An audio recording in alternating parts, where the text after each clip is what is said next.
En la Ley Orgánica del Trabajo, en su título séptimo, capítulo 1, establece las disposiciones fundamentales del derecho colectivo del trabajo. En 4 artículos enuncia todo el conjunto de aspectos que conforman el derecho colectivo del trabajo. Estos son: artículo 396, conflictos y huelgas, armónicamente relaciones colectivas entre trabajadores y patronos para la mejor realización de las personas, del trabajador y para mayor beneficio del mismo y de su familia, así como para el desarrollo económico y social de la nación.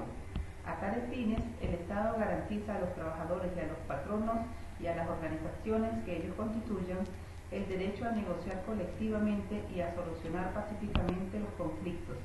Los trabajadores tienen el derecho de huelga y lo ejercerán en los términos establecidos.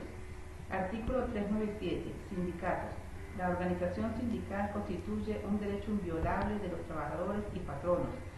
Los sindicatos, federaciones y confederaciones sindicales gozarán de autonomía y protección especial del Estado para el cumplimiento de sus fines.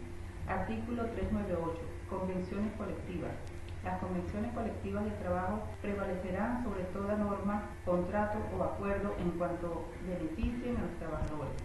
Se favorecerá su extensión a los trabajadores no incluidos en las organizaciones que las celebren. Artículo 399. Soluciones pacíficas. Las autoridades se esforzarán en facilitar y estimular la solución pacífica de los conflictos laborales. El principio de la libertad sindical consiste en que el trabajador debe ser una persona libre para sindicalizarse o no sindicalizarse, así como para desafiliarse del sindicato en que se encuentra afiliado. Con el 10% de los trabajadores pueden pedirle al juez de trabajo las nuevas elecciones transcurridos los 3 meses. Se perderá la condición de miembro del sindicato cuando el miembro dure 6 meses consecutivos, falta sus funciones o renuncia. Pero el sindicato votará cada año por el presupuesto de los gastos y debe depositar en un instituto bancario los fondos a recaudar y no pueden tener el dinero en cantidades excesivas fijadas por los estatutos, ya que 3 miembros del sindicato son los autorizados para firmar el pago alguno de los fondos. La directiva sindical está en la obligación de rendir cuentas cada año y fijar una copia de las cuentas que ha proyectado, tomando en cuenta que se le descontará a los trabajadores afiliados al sindicato una cuota extraordinaria u ordinaria de su salario. Todo trabajador tiene derecho a afiliarse a un sindicato a una federación y una federación a una confederación, si se cumplen los requisitos de la ley. Constituir una federación se necesita 5 o más sindicatos y 3 más federaciones. Así podrán constituir una confederación.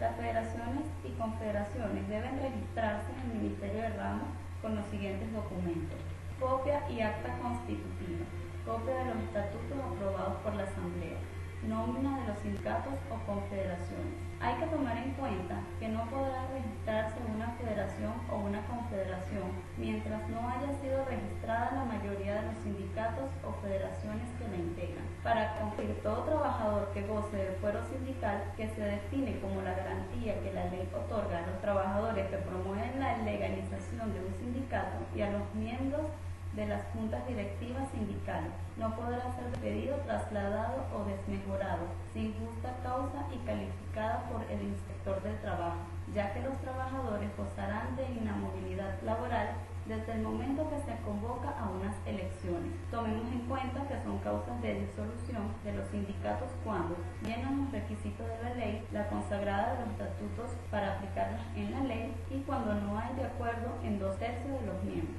El conflicto de relaciones de trabajo es una situación que se presenta cuando las partes involucradas, conformadas por el sindicato, el cual representa a los trabajadores por una parte y por la otra el patrono, difiere sobre las peticiones o propuestas realizadas por cualquiera de las partes. El propósito del legislador es instituir un procedimiento de orden público que permita al Estado intervenir en estos conflictos en lo más recio de una contienda de orden laboral entre el patrono y el trabajador, con objeto de evitar el empleo de la fuerza. Este procedimiento está claramente definido en la Ley Orgánica de Trabajo. Se puede decir que los conflictos colectivos se clasifican en conflicto jurídico o de derecho y conflicto económico o de intereses. Los conflictos jurídicos de derecho son aquellos que están relacionados con la interpretación o aplicación de normas preexistentes. de cualquier naturaleza, tales como legales, contractuales o usuales. Y en los conflictos económicos o de intereses son aquellos que tienden a la creación de nuevas normas contractuales o la modificación o cumplimiento de las normas ya existentes. La huelga es la interpretación colectiva de trabajo, con abandono del lugar donde las actividades se realizan, llevada a cabo por los trabajadores de una empresa, establecimiento o faena, con objeto de inducir al patrono a tomar o dejar ciertas medidas relativas con las condiciones de trabajo, con otros trabajadores del mismo oficio, profesión o gremio, en su lucha económica contra los patrones. No puede haber violación de la ley o de la convención colectiva por una de las partes sin que las partes agredidas, sobre todo si es la trabajadora, disponga de respuestas adecuadas preestablecidas en la ley. En caso de que las partes en conflicto acepten el arbitraje, se procederá a la constitución de una junta de arbitraje conformada por 3 miembros. Uno de ellos será escogido por el patrono de una terna presentada por los trabajadores en conflicto. El otro será escogido entre una terna presentada por el patrono y el tercero será escogido por los anteriores. Según lo establecido, aquellos trabajadores que se encuentran en conflicto, aún declarada la huelga, están obligados a trabajar aquellos que sus servicios sean independientes para la salud de la población o para la conservación y mantenimiento de la maquinaria, cuya paralización perjudique la reanudación ulterior de los trabajos o exponga a graves deterioros, y quienes tengan a su cargo la seguridad y conservación de los lugares de trabajo. La solicitud formal de registro del sindicato y la presentación de los documentos constitutivos tendrán un plazo de 30 días continuos a partir de la fecha en que se haya informado al inspector del propósito de constituir el sindicato. Esta debe ser presentada en la Inspectoría de Trabajo de la jurisdicción para tener plena validez. Según el artículo 520, ningún trabajador interesado en la convención colectiva podrá ser despedido, trasladado, suspendido o desmejorado en sus condiciones de trabajo, sin justa causa calificada previamente por el inspector. Esta inmovilidad tendrá efecto por un lapso de 180 días. En casos excepcionales, el inspector podrá prorrogar la inmovilidad prevista en este artículo por 90 días más. El sindicato que sea parte de una convención colectiva será responsable de su cumplimiento frente a los trabajadores y al patrono respectivamente, según el artículo 522. Las partes podrán prorrogar la duración de la convención hasta el límite máximo previsto en el artículo 523, que establece una duración no mayor de 3 años ni menor de 2. Vencido el periodo de estas, seguirán vigentes establezcan otras como dicta el artículo 524. El artículo 559 prevé que aun cuando la convención colectiva no pueda ser extendida por no llegar a los requisitos del artículo 555, podrán ser objeto de adhesión voluntaria por patronos o sindicatos de trabajadores extraños a la convención.